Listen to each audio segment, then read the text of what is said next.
ल सम्पूर्ण मित्रगणहरूमा नमस्कार है। र हजुरहरूले दसैँको लागि के कस्तो इन्तजाम गर्नुभएको छ? मैले चाहिँ एक दुईवटा कुखुरा पालेको छु हो। कुखुरा पालेको छु, त्यो यसरी बेचित छैन, 10-12वटा छ कि। यो कुखुरा यसरी पालेको छु। अब यसलाई बाहिर छोड्नु पाएको भए चाहिँ अलिक बढ्थ्यो होला है। र बाहिर छोडेको त यहाँ कुकुरले कुखुरा खाइदिएर सखाप छ हो। र यो मसिनो मसिन चाहिँ यो मसिनहरू चाहिँ जस्तै हेर्नुहोस् चाहिँ यो चाहिँ मसिनो मसिन छ। योहरू चाहिँ यो त्यसरी हातमा ट्यापट्याप आउँछ नि। फेरि मेरो चाहिँ मैले पालेको चाहिँ कुखुरा यसो गर्नु बानी गराउनु पर्छ नि त। हेर्नु योहरू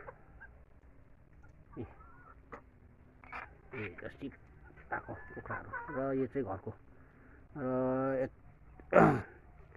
अब कुखुरालाई बाहिर छोडिदियो भने कुकुरले खाएर सकिहाल्छ। अस्ति पनि योभन्दा यत्रै झन्डै यो सेतो त्यत्रै एउटा खाइदिइहाल्यो हो। मसिनो चल्ला कतिवटा खाइदियो। र यसरी पालिदिएको छु। यो चाहिँ अब दसैँमा आउने पाहुनापातलाई कुखुरा यसरी घरमा पालेको छ भने चाहिँ सुविस्ता हुने रहेछ। बेसी त छैन, एक दुईवटा पालिदिएको छु। त्यो मसिनो मसिनो छ, यसको चाहिँ साह्रै मसिनो छ।